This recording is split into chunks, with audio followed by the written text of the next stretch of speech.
espero que eu consiga fazer de uma forma satisfatória. Estamos no ar. Estamos no ar. Bom dia, caros internautas. Este é mais um programa de entrevistas com pessoas com deficiência, parte do projeto que a Câmara Paulista pela Inclusão da Pessoa com Deficiência no Mercado de Trabalho realiza em celebração aos 29 anos da Lei de Cotas. Essa lei fará 29 anos agora no dia 24 de julho. E esta série de lives, 20 ao todo, fazem parte da celebração do aniversário da Lei de Cotas. A Lei de Cotas é uma legislação que garante a inserção da pessoa com deficiência no mercado de trabalho. É uma legislação que já tem quase 30 anos, mas o tempo todo existe o perigo de ela ser revogada, dela ser descaracterizada, enfim. A questão da pessoa com deficiência, ainda que haja essa aura de ser uma causa simpática a todas as pessoas, de fato, nós corremos o tempo todo o perigo de termos os nossos direitos solapados. Para vocês terem uma ideia, eu peço licença aqui ao William, para falar da notícia que eu li agora de manhã, uma decisão, mais uma pequena herança que nos deixou o ex-ministro Weintraub, falando aqui sobre um edital publicado pelo MEC, recentemente, falando sobre o Enem. E eu vou ler aqui um trecho para vocês, para perceberem como as pessoas com deficiência também, o tempo todo, como também outros grupos sociais, mas corremos o risco sério de termos os nossos direitos revogados, solapados, como é o caso aqui. Vejam só este trecho que eu vou ler aqui para vocês, do edital publicado pelo MEC, que declara textualmente: não haverá recursos de acessibilidade, tais como prova em braille, prova ledor-tradutor intérprete de língua brasileira de sinais, videoprova em libras, prova com letra ampliada ou superampliada, uso de leitor de tela, guia intérprete, auxílio para leitura, auxílio para transcrição, leitura labial, tempo adicional, sala de fácil acesso, mobiliário acessível. Vejam só, isso está no edital do Enem, da próxima prova do Enem. Então, veja só, direitos conquistados de acessibilidade, com muita luta ao longo dos últimos 30 anos, 40 anos já de luta do movimento de pessoas com deficiência aqui do Brasil, e de repente vem uma notícia como essa aqui do Ministério da Educação sobre o próximo Enem, né? Que absurdo essa situação. Veja só, William, você sabia dessa história? Não, eu fiquei sabendo agora, que realmente soa de fato um absurdo mesmo. Um absurdo, né? Você vê? E é essa história de que todo mundo é a favor da causa de acessibilidade. Alguém já falou, não, eu sou contra a acessibilidade? Uhum. Ninguém é, mas é fácil falar. Bom, desculpe-me essa pequena introdução, mas de fato eu estou indignado com esta situação, mas eu peço, por gentileza, que vocês se apresentem. Eu vou começar aqui pelo Luan. Por gentileza, Luan, que é o nosso intérprete de Libras. Ok, então vamos lá. Eu sou o Luan, idade de 33 anos, pele morena, cabelo e barba preta. Estou utilizando uma camiseta verde. William, normalmente eu peço que o entrevistado se apresente também antes, mas como você disse que não tem muita experiência em autodescrição, eu vou me apresentar para você. Aí já viu o Luan, e aí você vai pegando o jeito, tenho certeza que claro. Você já vai pegar. Bom, eu sou Tuca Munhoz, sou um homem branco de 62 anos, tenho bigode e barba grisalhos, cabelo grisalho cortado bem baixinho, estou vestindo uma camisa polo azul, tenho olhos azuis também, uso brincos, e atrás de mim tem um pedacinho de um quadro, que é uma paisagem caipira, e a parede atrás de mim é bege. William, por favor.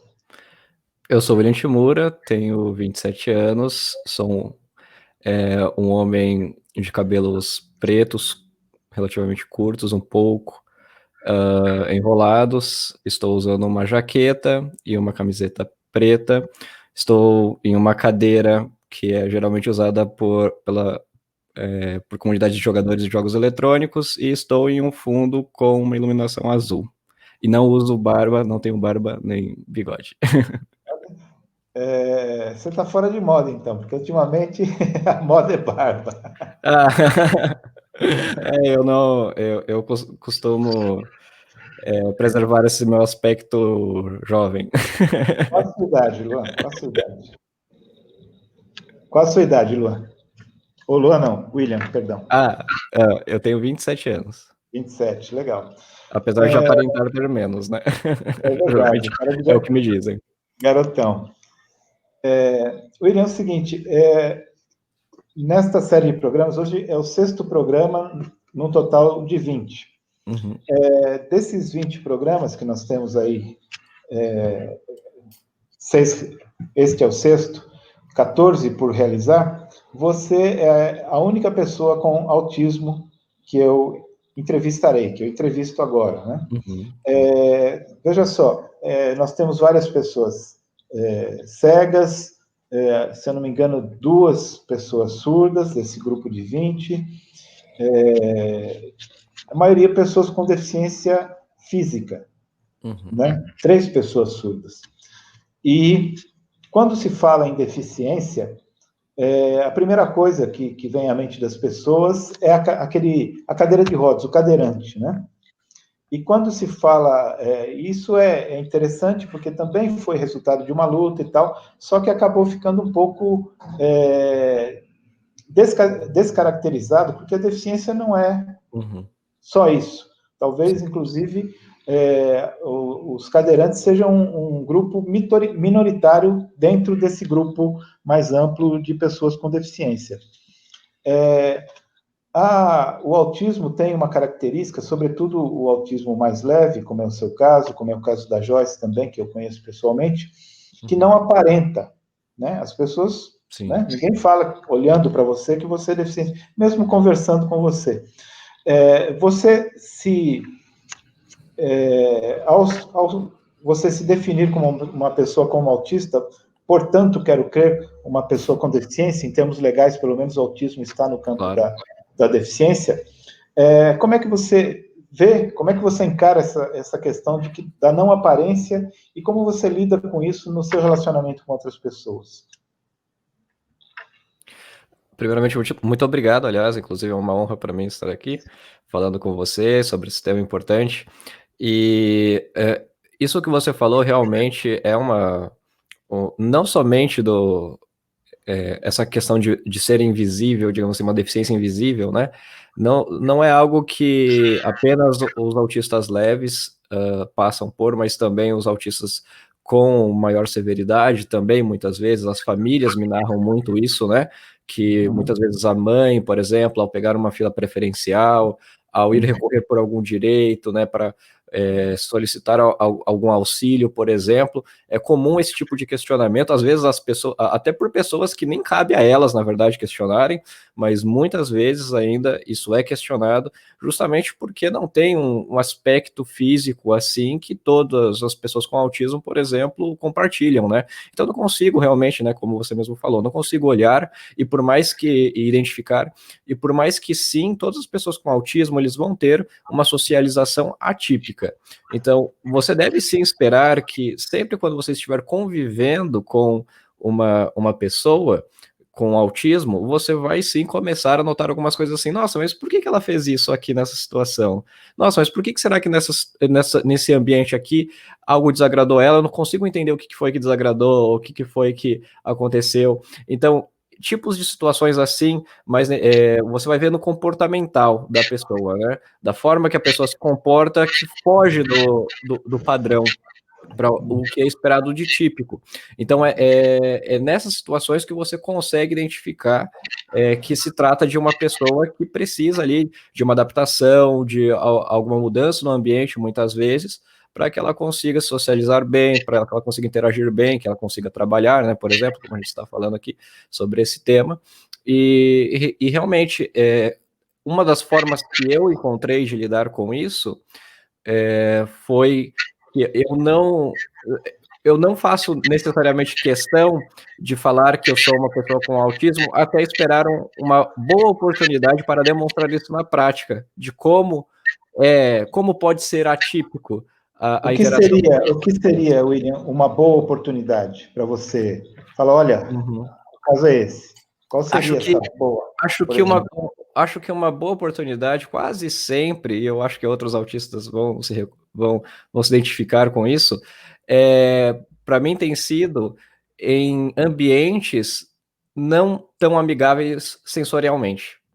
Então, por exemplo, quando eu preciso ir em uma festa, por exemplo, aí todo mundo convida, todo mundo fala, chama você para aquela festa, chama você para aquele ambiente que é muito barulhento ou sensorialmente não amigável, vamos dizer assim, e as pessoas não esperam que haverá algum problema, alguma dificuldade, algum impedimento possivelmente, para as pessoas em geral para acessarem aquele ambiente, enquanto na verdade para o autista pode sim ser que seja um ambiente muito desafiador, muito difícil de se acessar quando se há muitas pessoas.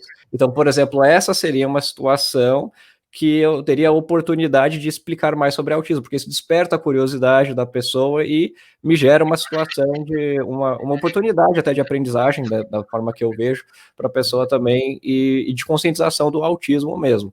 Então, eu tenho William, no campo da deficiência, se usa muito o termo acessibilidade, né? Uhum. Então, as pessoas, logo que se fala em acessibilidade, as pessoas pensam na rampinha, na barra do banheiro e tal, né?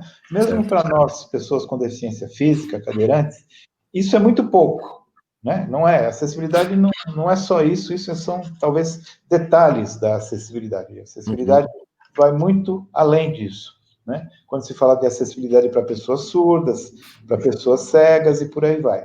Claro. No caso o termo acessibilidade vale também para pessoas autistas, e o que seria acessibilidade nesse caso? Claro, quando eu penso em acessibilidade, logo penso em autonomia também, né? Autonomia do indivíduo para conseguir desfrutar ali de algum ambiente, acessar algum contexto que seja importante para ele, né? E que ele possa navegar pelo ambiente. Então, quando a gente fala sobre o autismo, a gente está falando de uma condição que pode trazer algum prejuízo no uso, por exemplo, do que a gente chama de fala, né? Fala funcional. Ou seja, algumas pessoas com autismo, por exemplo, elas não falam dessa maneira típica que a gente está acostumado a ver por aí, entre as pessoas comumente. Então, quando a gente pensa em acessibilidade, muitas vezes a gente está pensando, por exemplo, em formas, em prover maneiras dessa pessoa conseguir se comunicar e solicitar coisas que são importantes para ela. Por exemplo, no caso, você pode pensar, por exemplo, no caso de uma criança que está ainda desenvolvendo a fala, ou até mesmo de um adulto que não desenvolveu a fala, né, pode acontecer, e que foi dado a ele um sistema, uma forma de se comunicar alternativa, por exemplo, né? Então, esse é um dos tipos de acessibilidade que você pode pensar quando se fala de pessoas com autismo. Outros tipos de acessibilidade, quando você fala sobre pessoas com autismo, é justamente essa questão sensorial que eu falei, que muitas vezes o que você vai considerar, né, como razoável em um ambiente de trabalho, por exemplo, né? O que você considera como razoável dos estímulos ali sensoriais daquele ambiente? A luz pode estar muito intensa, por exemplo, no trabalho? É claro que não. Se estiver muito intensa, vai atrapalhar no rendimento das pessoas que estão trabalhando naquele local. Só que esse ponto, esse razoável, geralmente é definido pela população típica, considerando a tolerância das pessoas, né, que é típica, e não uma tolerância que pode ser realmente um pouco menor quando você fala de uma pessoa com autismo, por exemplo. Então, quando eu penso em acessibilidade, eu penso também em possibilidades de você conseguir configurar alguns desses estímulos sensoriais do ambiente de tal maneira que se tornam uma experiência minimamente mais agradável para as pessoas. É claro que em alguns ambientes pode ser um pouco desafiador de você conseguir prover essa acessibilidade, mas realmente é algo a sempre se pensar, por exemplo, em uma sirene de uma escola muito alta, por exemplo, né? Então, parece que a nossa vida enquanto pessoas com deficiência é o tempo todo ficar nessa tentativa de romper ou de alargar padrões, né? Porque aham, os padrões postos não nos comportam, né? exatamente. A todos nós, de alguma maneira, a todos nós, pessoas com deficiência. E outros grupos também, no caso de culturas diferentes, de culturas não diferentes, mas de culturas que não, enfim, o que é diferente do que, né? Mas, enfim, é o tempo todo uma luta para romper ou para alargar esses padrões, né? No Uhum. caso específico do trabalho, para a gente entrar aqui no tema da lei de cotas, Uhum. as pessoas com deficiência são contempladas pela legislação de cotas? As pessoas com deficiência são. Aliás, com autismo, Ah, desculpa. sim, sim, no caso, sim, sim, Uhum. certamente, né? Inclusive, eu conheço aqui, eu tenho visto, né? Pelo que eu tenho visto, eu tenho visto algumas empresas, principalmente empresas de tecnologia, da informação, com um olhar um pouco mais assim, dando um primeiro passo, né? Algumas poucas empresas, infelizmente, ainda, né? Nesse momento, mas dando um primeiro passo para conseguir entender, por exemplo, como pessoas com autismo podem ter um desempenho muito bom, né? Em códigos e programação, por exemplo, em outras atividades que requer muita atenção a detalhes, né? Que é realmente o. William, existe uma fala que eu não sei, quero que você me diga se é mito ou não, que as Uhum, pessoas com autismo seriam mais inteligentes. uhum. Isso Não, é um mito, né? é um mito. Porque quando É um, você fala que empresas de tecnologia chamam pessoas com autismo, então pode remeter, como já existe esse mito, as pessoas com autismo têm talentos especiais e tal, uhum, pode remeter a esse preconceito também, não? certamente. Não, certamente. É importante deixar isso bem claro, na verdade, que no espectro do autismo você vai encontrar tanto pessoas, por exemplo, né, com autismo e deficiência intelectual, por exemplo, mas você também encontra pessoas com autismo com o QI superior, por exemplo. E é claro, todas essas pessoas, a gente precisa pensar em formas de incluir todas essas pessoas no mercado de trabalho. O que, no caso, agora falando de uma perspectiva da sociedade, né, como a sociedade, como as empresas têm dado esse primeiro passo agora, em dar atenção para pessoas com autismo, né, pelo que eu tenho visto, principalmente em atividades que requerem atenção por detalhe e principalmente em algumas pessoas com autismo que têm boas habilidades com o desenvolvimento de softwares, por exemplo, que é uma coisa uma atividade que está aquecida no mercado hoje, né?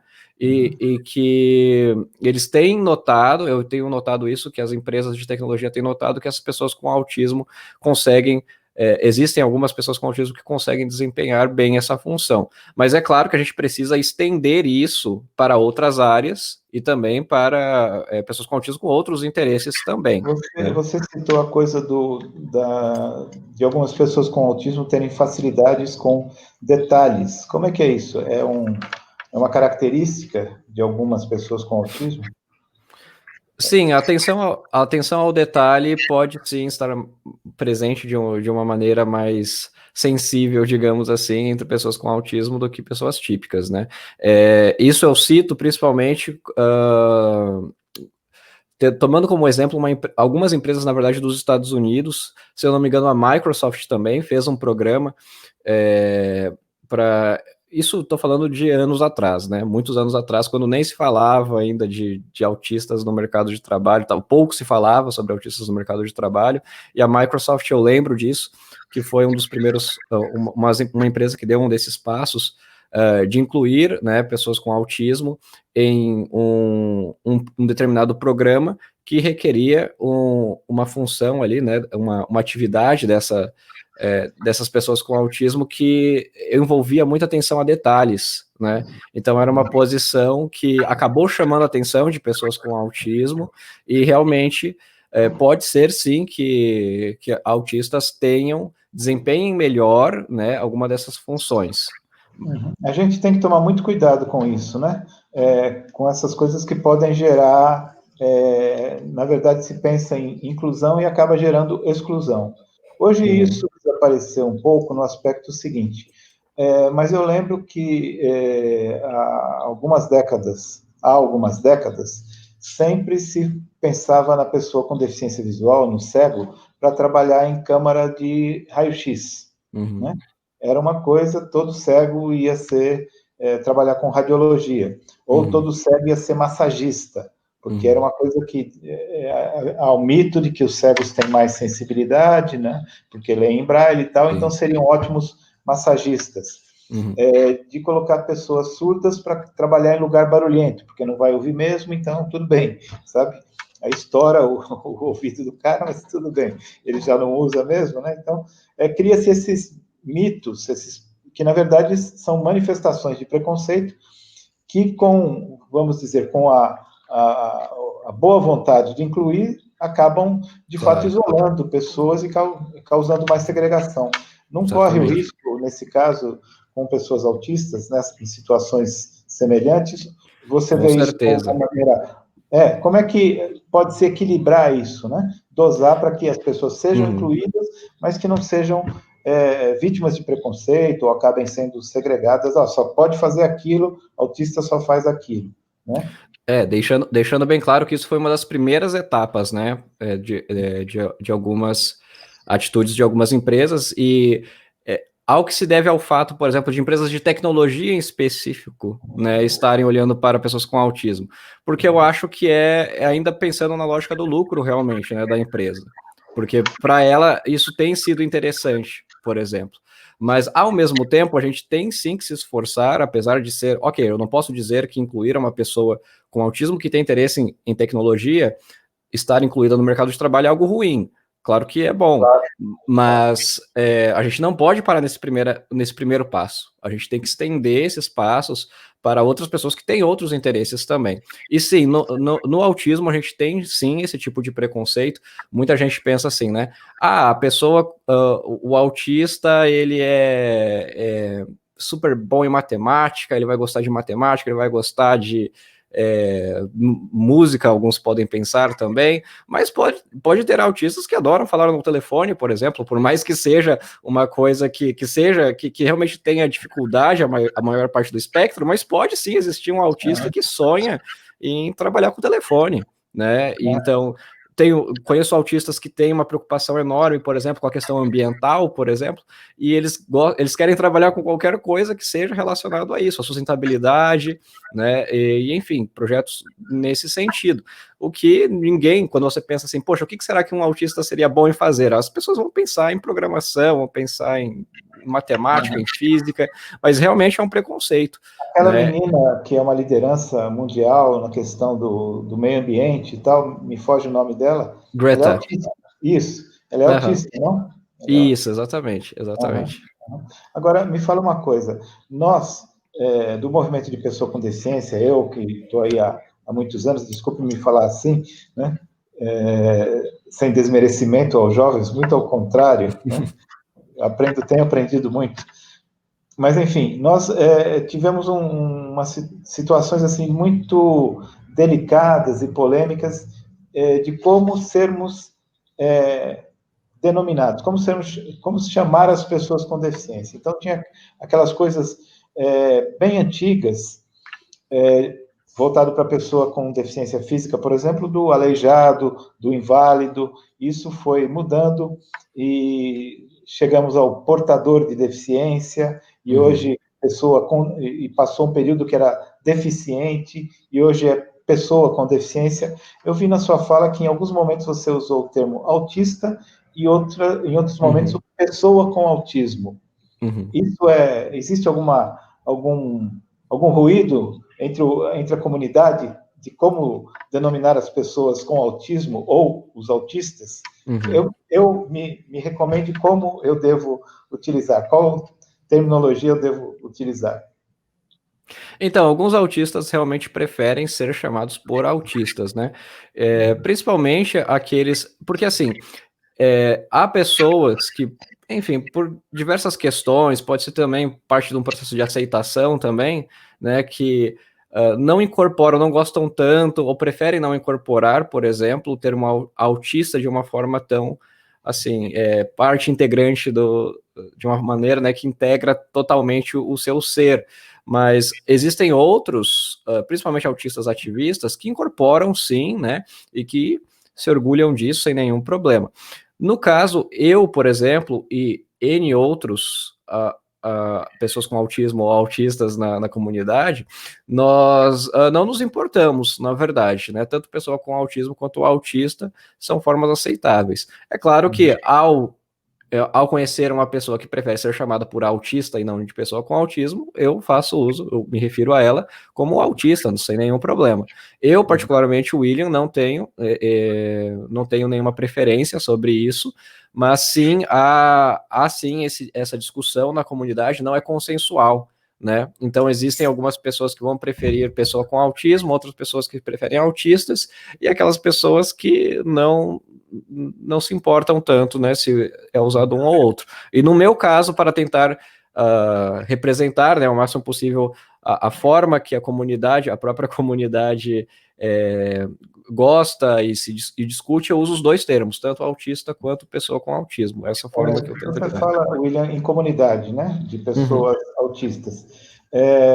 Qual é a pauta hoje, né, da comunidade de pessoas autistas? O que as pessoas autistas ativistas estão reivindicando, estão trabalhando para quais os objetivos do ativismo autista hoje? Acho que uma das pautas relevantes, não somente desse ano, mas também podemos pensar em 2 anos para cá, por exemplo, é principalmente um movimento sobre reivindicando a questão do protagonismo do autista, né? Que por muito tempo, quando você fala sobre eventos de autismo, a gente tem mais profissionais, mais mães e pais falando sobre autismo. E é claro, sim, eles têm total participação, né, no processo de inclusão, na melhoria da qualidade de vida dessas pessoas, mas realmente a gente tinha pouquíssimas pessoas com autismo realmente falando, né? Então, a gente ainda tem a ser suprido, ainda tem essa lacuna, digamos assim, da falta de presença, né, das pessoas com autismo em eventos, em espaços públicos, ainda a ser suprido. Então, realmente é uma das pautas que tem se discutido bastante, né, e também essa questão da inclusão, não somente a inclusão escolar, né, quando a gente pensa em inclusão, às vezes a gente só pensa em inclusão escolar, mas também essa questão do mercado de trabalho tem se discutido mais, né, mas eu diria que o protagonismo é uma das mais fortes. Sim, que bacana. Essa pauta do protagonismo é bem interessante, né? Nas entrevistas anteriores, eu sempre procuro discutir um pouquinho essa questão, da questão do lugar de fala, né? E, de fato, as pessoas com deficiência têm, de modo geral, tem pouquíssimo espaço de lugar de fala, né? Normalmente, isso é muito polêmico e muito delicado, mas é muito comum que pessoas sem deficiência, em qualquer área, falem por pessoas com deficiência, mesmo sendo familiares e, às vezes, não familiares, né? Que ainda voltando à fala anterior, a minha fala anterior, a nossa fala anterior, de que sempre que se fala, quando alguém se preocupa com a deficiência, alguém não deficiente que se preocupa com a questão da deficiência, que diz que, e usar um termo muito usado, que me causa um pouco de gastura, que diz que abraçou a causa da deficiência, né? Eu ouço isso frequentemente. E essas pessoas são vistas como pessoas bacanas, pessoas bondosas ou boazinhas, né? Que estão fazendo bem e tal. Mas que, em muitos momentos, na prática, ocupam o nosso lugar de fala, nos furtam o nosso lugar de fala, e a fala do não deficiente acaba tendo digamos, uma falsa legitimidade. Eu não quero excluir aqui as pessoas que são solidárias à nossa luta, mas em muitas situações há enfim, uma ocupação, digamos assim, indevida do nosso lugar de fala, né? Então, isso acontece também no autismo. Né? Sim, e eu acho que no autismo também a gente tem uma peculiaridade. por conta de ser um espectro, e nesse espectro você encontra tanto pessoas, né, que têm uma autonomia relativamente bem desenvolvida, que inclusive, na verdade, uma pessoa com autismo pode sim, principalmente com intervenção, né, especializada, ela pode sim desenvolver ótimas habilidades e, por exemplo, morar sozinha, viajar sozinho, né, como é o meu caso, por exemplo, né, eu sou uma pessoa com autismo que me desenvolvi muito bem, hoje aos 27 anos me considero uma pessoa bem desenvolvida, com ótimas habilidades que eu consigo cuidar de mim, mas por outro lado, temos no espectro do autismo pessoas que não desenvolveram essa autonomia, seja por exemplo, falta de intervenção específica, especializada, né, na verdade, por conta de dificuldades de conseguir, né, ter os seus direitos garantidos, por exemplo, a educação de qualidade, e então essas pessoas podem ter pela própria a essência, pela própria natureza da sua condição, pode ter uma certa dificuldade em conseguir se expressar, né? Então, por conta disso, e para também não excluir essa parte importante e relevante, que é do espectro do autismo, que são essas pessoas com autismo que têm pouca autonomia ainda desenvolvida, muitas mães têm falado por essas pessoas, porque é uma das formas que a gente encontrou, né, de também deixar as demandas dessas pessoas de uma maneira ao público, né, conhecer, a ser expressada, essas pessoas terem voz, que infelizmente muitas vezes elas não conseguem por conta realmente de uma história aí de inclusão escolar desde o início, não muito bem sucedida. Uma questão que você coloca aí que eu gostaria de ressaltar, você acaba de falar de mães, né? Uhum. E, enfim, vão à luta, né? Eu pessoalmente demorei muito a reconhecer a importância da luta das mães das pessoas com deficiência. Eu falo bem, realçando bem mães, né? Claro que tem muitos pais também envolvidos na luta, né? Uhum. Pais, eu digo homens, né? Sim. E nessa mesma entrevista que eu ouvi hoje com a Joyce, tinha um pai também, acho que chamado Eduardo. Depois acho que a Júlia pode até colocar o link dessa entrevista também na nossa página, na página da Câmara. Mas eu demorei muito a reconhecer que a luta das mães, das pessoas com deficiência, das crianças, dos adultos com deficiência, é uma luta por direitos humanos, né? Uhum. É uma luta muito forte. Existem N exemplos de mães que passaram a vida lutando pelos direitos de seus filhos, Uhum. e também, em muitos casos, muitíssimos casos, passaram a vida cuidando de seus filhos quando são deficiências mais severas, né? Uhum. Então, aquilo recai nos ombros das mães, né? Que anulam, em muitos momentos, a própria vida, né? A sua vida, os seus interesses pessoais, os seus momentos de lazer, de alegrias e tal, de convivência com outras pessoas para cuidarem dos seus filhos, né? Então, estão cuidando de uma pessoa, e essa questão dos cuidados é uma discussão que nós temos que aprofundar muito no Brasil. Uma coisa que você falou me despertou uma curiosidade. Você falou que viaja, que tem uma vida com autonomia e tal, mas você tem que se administrar muito bem em algumas situações. Me ocorreu, por exemplo, quando falou em viagem, imagino que você viaja de avião. Então, se você chega no aeroporto, em alguns momentos ali na situação de embarque ou em algumas situações, o ruído é muito alto. Né? Como é que você administra esse tipo de situação?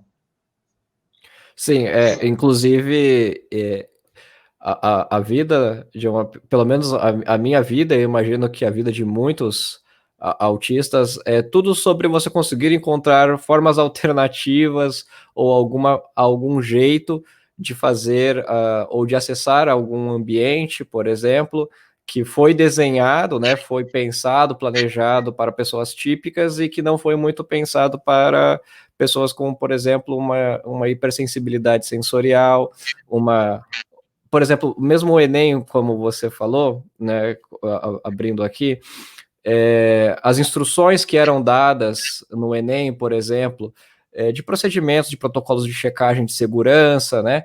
Eram dadas várias instruções assim para que a gente precisava seguir para ter a certeza que a gente não tinha nenhum tipo de dispositivo de comunicação acoplado a gente. Então, por exemplo, até mesmo essas instruções no momento do Enem, elas foram pensadas de uma forma típica, porque as pessoas típicas geralmente conseguiam seguir essas instruções, mas as pessoas com autismo poderiam ter uma certa dificuldade em entender esse tipo de instrução, que foi o meu caso, e eu não conseguia entender o que era demandado de mim, por exemplo, nessa situação do Enem. Da mesma forma, aeroportos muitas vezes são pensados, né? Claro, são ambientes barulhentos, e ninguém iria suportar se fosse um ambiente muito, muito, muito barulhento, mas a maioria das pessoas suportam, e as pessoas com autismo realmente podem ter dificuldades, né?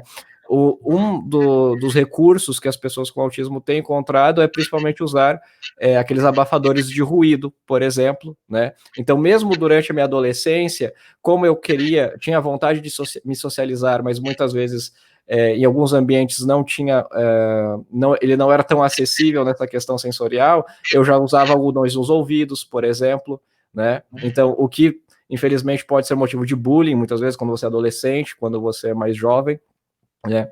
Então, esse tipo de situação, sim, você falou, mesmo que eu ainda, mesmo hoje como uma pessoa desenvolvida, ainda assim, para muitas atividades, eu sempre tenho que pensar em formas alternativas de conseguir sustentabilidade nelas, que pode ser uma forma um pouco diferente, né, das pessoas de desenvolvimento típico.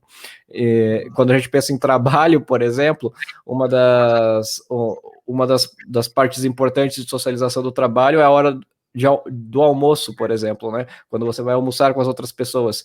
Essa é a parte mais complexa de todo o trabalho para mim, né? De toda a experiência de trabalho que eu tive. Almoçar com a equipe, por exemplo, e conversar com a equipe sempre foi a parte mais complexa, por exemplo. Então eu fico pensando, em uma situação que há uma mesa e tem 10 pessoas nessa mesa e 10 assuntos cruzados, como é que eu posso fazer para conseguir almoçar e, ao mesmo tempo, manter a socialização com as outras pessoas sem parecer que eu sou rude com elas, por exemplo? Então, esse é o tipo de estratégia que a pessoa com autismo tem que ficar desenvolvendo ao longo da vida, né? Por exemplo, se você estiver namorando com uma pessoa, como é que eu vou acompanhar essa pessoa nos ambientes que ela gosta, em outros ambientes que eu não vou conseguir me socializar ou integrar direito, e de tal maneira que eu ainda demonstre que eu me importe, de uma maneira que eu ainda me faça disponível para as outras pessoas e que elas entendam que não necessariamente eu vou ter os mesmos gostos, os mesmos interesses, não vou reagir das formas esperadas da normalidade típica, digamos assim, né, do que eles consideram como normal, e que isso não tem nenhum problema, né, que isso não tem nenhuma... Que isso não deveria ser impeditivo para se construir uma amizade, por exemplo. William, você teve o diagnóstico como autista há relativamente pouco tempo, não? Sim, tive... O processo de diagnóstico iniciou e até o momento que ele termina, durou mais ou menos, o processo ao todo durou mais ou menos um ano e meio, né? Porque o processo de diagnóstico é longo, principalmente quando a gente fala sobre diagnóstico de autismo na vida adulta, mas eu fui diagnosticado por volta dos 23 anos, né? E hoje eu tenho 27 anos, então sim, é longe de uma idade boa para diagnóstico, né? Antes dos 23, você era só um cara estranho, é isso? Basicamente. Basicamente. Na verdade, eu já sabia, e era notável para as pessoas do meu círculo social, que eu era uma pessoa com interesses diferentes, com focos diferentes, principalmente, né? Porque as pessoas com autismo podem ter o que a gente chama de hiperfoco, né? Que é um interesse restrito e intenso em algum assunto, né? Em algum assunto, alguma coisa, algum objeto.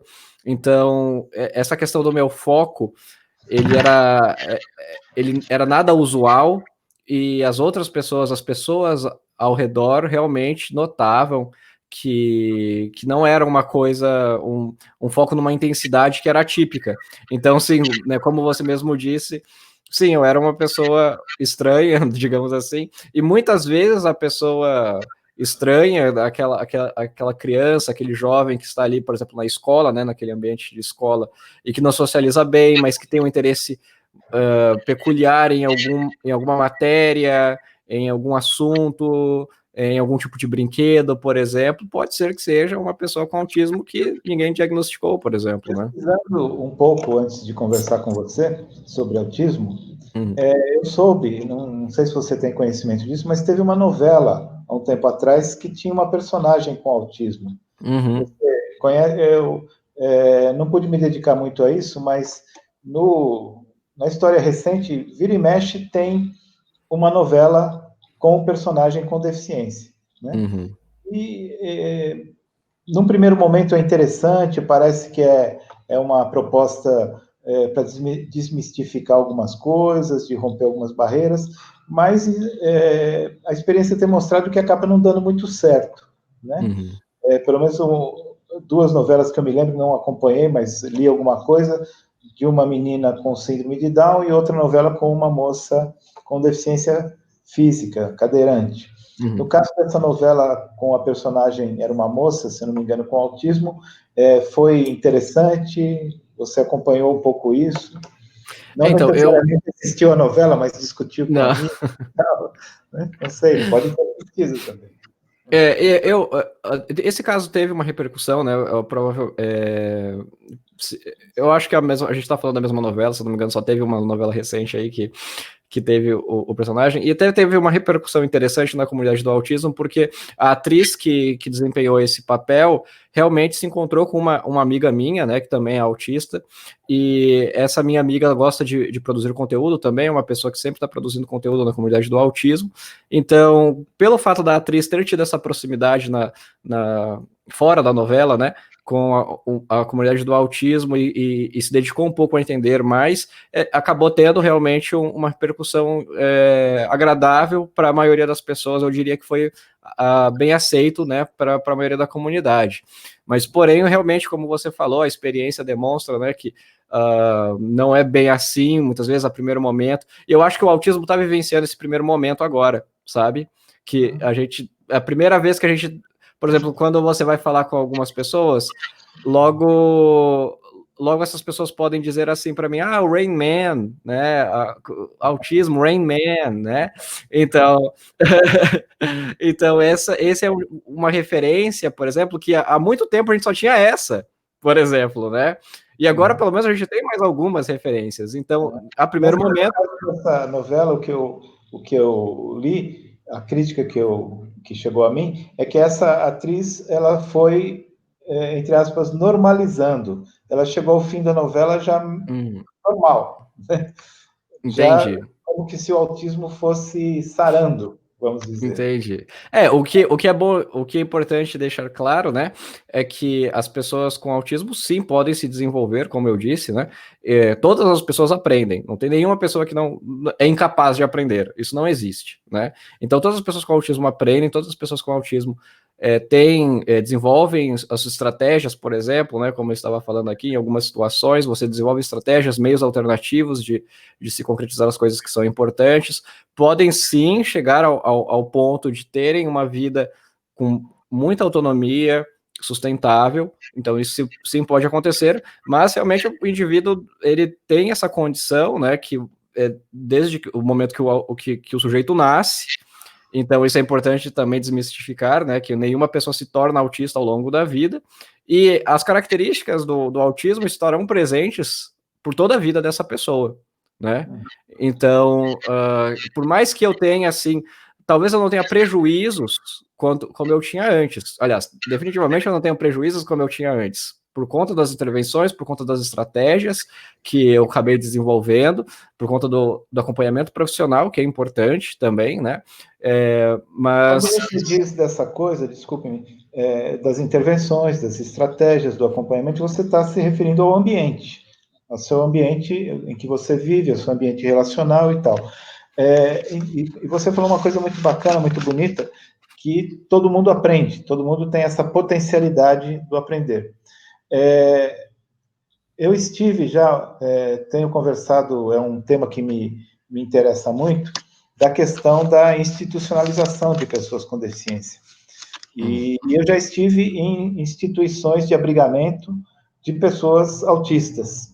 E aquilo é um ambiente absolutamente negativo, né? Então, são ambientes em que as pessoas estão ali para não viverem, ou estão ali para serem absolutamente apartadas de um convívio social, portanto, de sua potencialidade ser completamente anulada, né? E aí é interessante como isso também, entre outros problemas, afora o assinte aos direitos humanos daquelas pessoas, também serve para reforçar estereótipos, né? Porque é muito comum essas instituições fazerem propaganda para arrecadação de fundos e tal, e exibirem situações de pessoas muito mal, em situações muito horríveis de uma deficiência, de uma condição de autismo bastante severa, né? Mas é interessante como esse próprio ambiente contribui para essa negatividade, para essa situação horrível de vida, né? Diferentemente de algumas pessoas que tiveram o privilégio de terem um ambiente que lhes ofereceu oportunidade, como esse que você está relatando, né? Eu acho bastante interessante ressaltar essa questão do ambiente em que se vive, que o ambiente pode oportunizar ou não situações de qualidade de vida.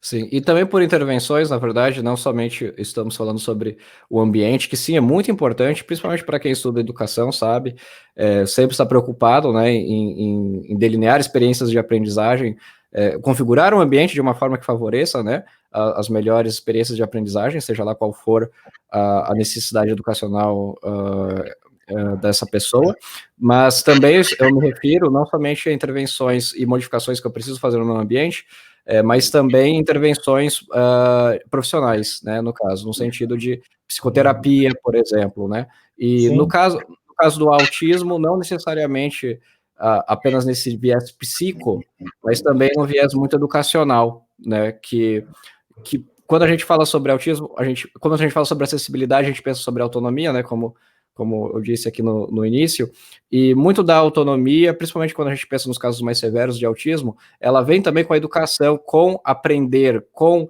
desenvolver habilidades para solicitar o que você precisa, né? Solicitar, manifestar as suas vontades, manifestar a necessidade, os seus interesses, a sua necessidade de acessar algum ambiente, a sua necessidade de se comunicar com as outras pessoas, né?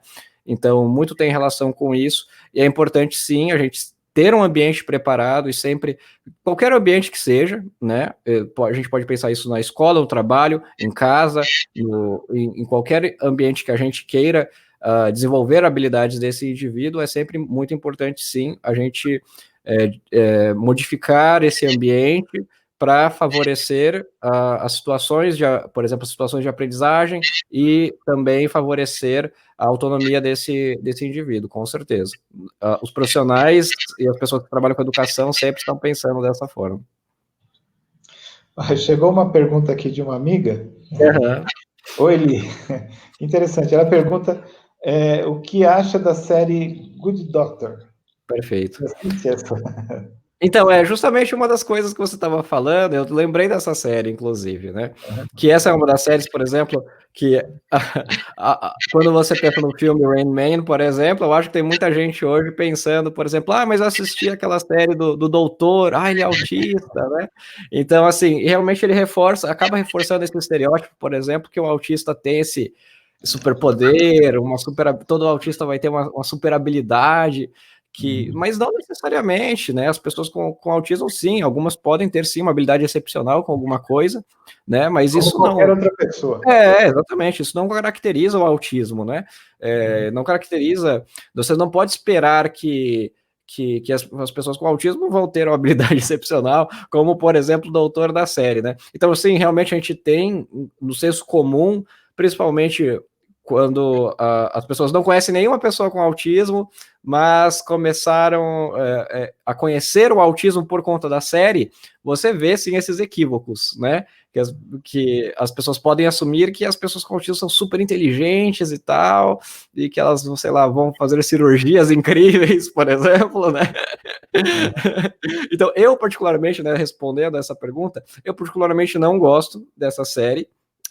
Eu não gosto muito de séries fantasiosas, assim, de muita ficção, na verdade, apesar dessa não ser uma série de ficção, mas é um cenário improvável, realmente, né? Para mim parece um cenário muito improvável de realmente acontecer uma história assim. Ela não é representativa, né? Então, assim, se existe, realmente pode existir alguns autistas com habilidades excepcionais, mas eu acho que não se daria dessa forma, não se desdobraria da maneira que é tratada ali na série. Eu acho que ela é muito dramatizada. Então, no caso, eu não gosto tanto dessa série em específico, né? Legal. Quando a gente fala do transtorno do espectro autista, por que se usa o termo espectro? Né? Qual é que relação se quer fazer? Né? Explica um pouco isso para os nossos internautas, por favor. Perfeito. Bom, quando a gente pensa em um transtorno, né? Pensando em transtorno como, por exemplo, depressão. Depressão é um transtorno, e mesmo a depressão, ainda muitas pessoas se confundem como pode ser um quadro de depressão, né, em uma pessoa. Por exemplo, muitas pessoas cometem um equívoco de pensar, poxa, mas eu vi você sorrindo, eu vejo você dando risada quando você está aqui no trabalho, como assim você tem depressão, né? Mas o transtorno depressão, ele tem algumas características, né, ok? E ainda assim, você pode variar muito na forma que ele se manifesta entre pessoas. Pode realmente ter pessoas que têm um quadro ali mais intenso e que vai estar de uma forma mais evidente, né, em vários contextos, na maior parte do dia, mas muitos casos não são assim, né? Existem formas de se manifestar esse transtorno, mas são formas ainda reduzidas, digamos assim, em comparação a um transtorno espectro, que aí tem múltiplas facetas, muito mais formas de se manifestar. A primeira coisa que me traz, ou me trazia, agora é a coisa do autismo, mas é a coisa das cores, o espectro das cores, né? Que é interessante, uma cor verde vai desde um verde claríssimo até um verde profundo, né? Exatamente. Então, por exemplo, justamente pensando nessa noção de espectro, de cores, por exemplo, que a gente pode pensar, por exemplo, na questão de sensibilidade do autista. Inclusive, eu acho que é muito interessante a gente desmistificar isso aqui também, que, por exemplo, muita gente acha que todo autista, por exemplo, vai ter problema com o som alto, né? E sim, som alto costuma ser um vilão entre pessoas com autismo, mas não necessariamente. Tem situações que as pessoas com autismo vão ser hipossensíveis, ou seja, que o som pode estar muito alto, incomodando todo mundo, só que o autista a ele não incomoda. Mas pode ser que muda a frequência, muda o tom, por exemplo, desse som alto, e aí passa a incomodar o autista. Entende? Então, assim, e enquanto incomoda um autista, por exemplo, pode ser que outro autista não se incomode. Então, pensando no espectro de cores, por exemplo, né? Se a gente pode pensar as cores distribuídas em um círculo, por exemplo, né? Existem para cada uma das características do autismo, você vai ver que algumas pessoas com autismo se encontram em uma parte do círculo, enquanto outras pessoas se encontram em outra, e uma infinidade de combinações sobre, por exemplo, as questões sensoriais, as questões de prezar por rotina, as questões de repetição de comportamentos, as questões de interesses, né? Então, essas são algumas das características que eu citei aqui dos autistas, que podem se manifestar de uma forma totalmente diferente pensando em um indivíduo para outro indivíduo com autismo. Então, a gente tem muito isso. Então, quando você vai ter os autistas que vão adorar dinossauros, por exemplo, vai ter os autistas que não têm esse interesse fixo e intenso e restrito assim de uma maneira tão estampada, enquanto vai ter outros autistas que vão ter uma habilidade muito grande para música, enquanto vai ter outros autistas que vão ser palestrantes e produtores de conteúdo na internet, que nem eu. Essa questão de cores, né? Essa questão, cores, eu já passei por muitas situações em que eu estou vendo uma cor e digo que é azul, e alguém que está do meu lado falou, não, é verde. Né? Fica aquela, né? Então, realmente é uma coisa, viva a diversidade. Sim, inclusive você vai mudando, isso vai mudando ao longo da vida, ao longo do desenvolvimento do indivíduo, né? Então, alguma característica do autismo que poderia ser muito, como por exemplo, no meu caso, eu tinha algo que era chamado de palilalia, eu repetia muito a mim mesmo, por exemplo. Isso é algo que... Qual é o termo que você usou? Palilalia. Então, isso se refere a esse hábito de repetir a si mesmo, né? Então, eu falava algo e falava novamente esse algo, e falava novamente esse algo, por exemplo, né? E isso até os meus 11, 12 anos de idade era muito comum, todo mundo ficava curioso sobre isso, me perguntava por que eu fazia isso. Muitas vezes eu fazia inconsciente, nem conseguia notar que eu estava fazendo isso, mas é uma característica da pessoa com autismo. E que aos 12 anos, naturalmente, para mim, por algum motivo, isso esvaneceu, né? Eu não tenho certeza do porquê também. Mas, por exemplo, essas características do autismo vão ficando mais evidentes ou não, dependendo do seu ambiente, dependendo do seu histórico de aprendizagem, né? Dependendo do seu desenvolvimento, das intervenções profissionais que você vai recebendo ao longo da vida também. Então, é realmente um espectro de cores, digamos assim, que vai mudando de tonalidade de acordo, dependendo do seu ambiente, dependendo do seu histórico de aprendizagem também, ao longo do seu desenvolvimento. William, hoje você me parece fundamentalmente um comunicador, não? Você tem um canal do YouTube, tem milhares de seguidores e tal. É a isso que você se dedica atualmente? A ser um comunicador? Fala um pouco da gente sobre isso. Eu não diria, eu vejo a comunicação como uma ferramenta, né, assim, mas eu me vejo como alguém que quer ser um pesquisador, né, ou pelo menos me proponho a ser um. É claro que eu estou no meu início da minha carreira como pesquisador, né, eu faço mestrado em informática na educação, então o meu interesse é muito nesse sentido de usar tecnologia, né, que foi um dos meus interesses realmente na adolescência, no início da vida adulta, e hoje eu tento usar a tecnologia, principalmente pensando em tecnologias digitais, né, para, de alguma forma, fornecer meios de intervenção e de aprendizagem para pessoas com autismo, né? Então, esse é o meu grande interesse, isso é o que eu pesquiso no mestrado, e eu tenho esse canal no YouTube para passar mensagens sobre o que eu ando pesquisando, o que eu gosto, enfim, essas questões que eu gosto de acompanhar, de saber, e espero também, em breve, divulgar um pouco ali da minha pesquisa no meu canal também, né? Então eu vejo o meu canal como isso, como uma forma de conseguir passar essas mensagens, mensagens de inclusão, principalmente, mensagens de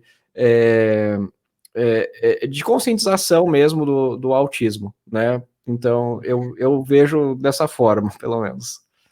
A sua pesquisa em informática para a educação, é isso? Isso.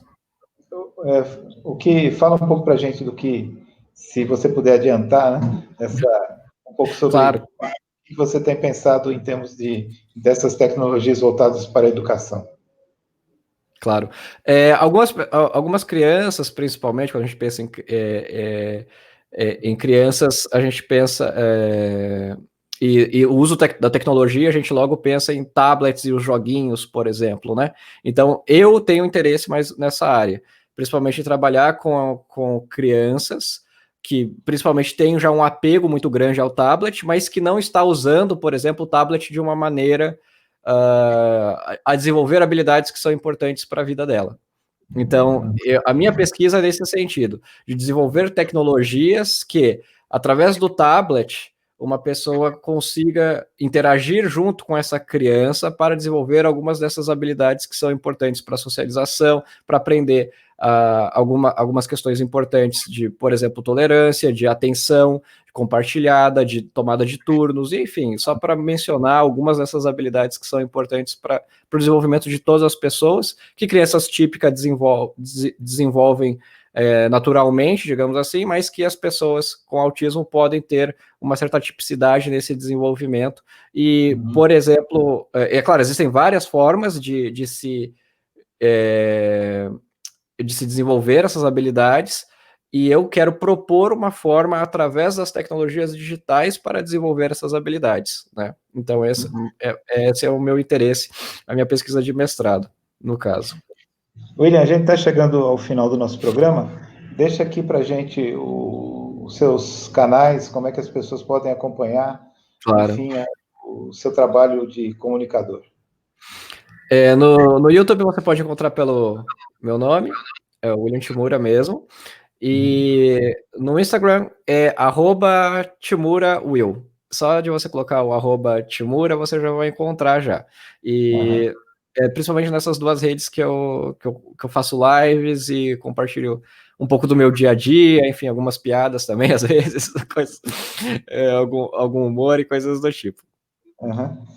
William, muito obrigado por sua entrevista. Passo a ser o seu admirador. Enfim, já assinei o seu canal. Muito obrigado. Vou acompanhá-lo e eventualmente vou te procurar para te fazer algumas perguntas e aprender mais com você. Muito obrigado e sucesso. Por favor, sinta-se à vontade, eu que agradeço, e também deixo um recado aqui para as pessoas acompanharem mais autistas nas redes sociais. Eu não sou o único autista produtor de conteúdo, né? Então, vocês vão ver que o autismo, como a gente disse aqui, né? O autismo é um transtorno espectro, então vale a pena sim acompanhar outros autistas nas redes sociais, né? E ver que há uma infinidade de interesses que os autistas podem manifestar. E eu acho que isso é muito importante, é muito legal para aumentar o nível de conscientização. Então, deixo essa mensagem aí para o público também. Que legal. Muito obrigado, William. Muito obrigado mesmo. Eu que agradeço. Obrigado, Luan, pelo seu trabalho hoje. Obrigado a Júlia, que está aí nos bastidores nos apoiando. E eu quero convidá-las, a todos, a todas, para estarem novamente conosco amanhã, quando entrevistaremos nossa querida amiga Mila Guedes. Até amanhã, um abraço.